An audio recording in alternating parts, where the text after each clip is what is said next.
So, before I actually get started, let me point out it will take a while before I get to the actual point. So if you're not game for that right now, I totally understand skipping this and, have a good day. But let's actually get started. So this video is on the topic of the phrase, if voting changed anything, they'd make it illegal. Because I'd argue that they didn't just make it illegal, they changed the definition of voting. Now, I'm not a lingual expert. There's some times when I'll go into a rabbit hole and love the origin of a term and just research it. But the definition of voting has changed. I mean, you have two forms of voting in our current society. There's your ballot box voting, and then there's your voting with your wallet. Now, keep that in mind. I'll get to that point, the distinction between the two later, and why that actually matters. So let's start on chewing at that ballot box voting, because when you look at it, and I'm using the United States for example, the highest years on average that you have participation are on the presidential campaign years. So 25% of the time, barring additional circumstances.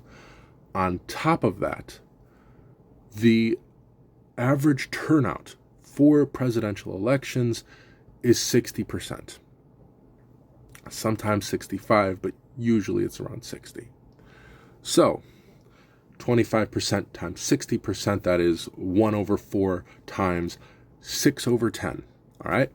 Doing that quick math, that leaves you with 15% of your highest impact of voting is going on. Granted, there are people who will vote on all of the local elections. However, when you're looking at where electoral politics is at its most participatory, it's 15% on average that is actually doing things.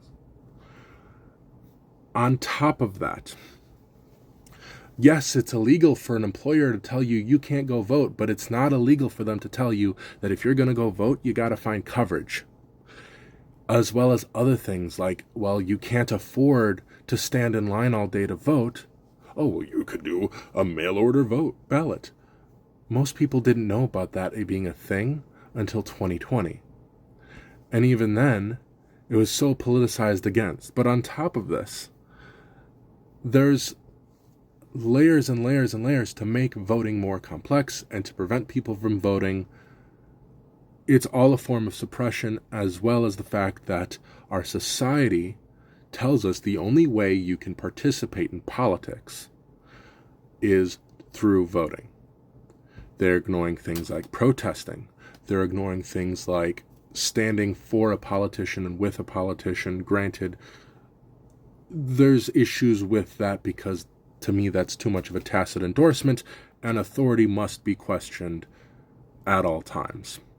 Because the moment it leads to not being questioned, the moment it leads to being a semi-deific state, as well as the fact that this also is what leads to the ossification of our political class.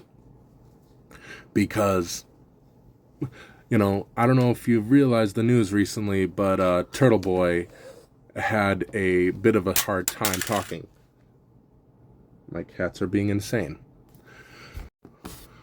This paired with the fact that one of the other major forms of political action, protesting, has been greatly criminalized. Because functionally, what is a protest? It is a method of raising awareness that this is an issue. Now, how do you raise awareness? By inconveniencing those in power. I don't care if this is through economic means, such as a strike, or if this is through your picketing at a political leader's house. These are all forms of protest, because that is the function of a protest, is to make it inconvenient for those in power. This is an issue we need our voices heard, because where ballot box voting leaves our political power is just as a tacit endorsement for those we voted for, barring situations of voting for Prop and Act, blah, blah, blah. Now, the real political power that happens in this country isn't through voting at the ballot box. It's through voting with your wallet. But that is where things get crazy. So, chewing on that voting with your wallet deal. Now, when you look at it, you only know who's on that ballot that you're voting for if the powers that be donate enough money for their contributions, for the political contributions, for the advertisement campaigns of those candidates. Otherwise, you don't know that they're running a lot of the times. Hell, in 2016, I remember few people knew that Vermin Supreme was running for president, the joke candidate who's been running since the 80s for president. Sorry, my cat's being distracting. On top of this, he's probably still running again. People didn't realize he was running in 2020. The guy with the boot on his head. Because political campaign finances weren't letting people know about all the craziness going on. Only the fringe people knew about that stuff. And even then, it was still considered a joke. Even though, in a weird way, his critique is very valid. Now, skipping that Vermin Supreme tangent, looking at the policies that people actually want. The majority of the people want free or at least affordable college for the masses. They want affordable, if not free, healthcare at point of service. And the majority of the people in this country don't want the fucking wars that this empire is actually going for. Now look at war.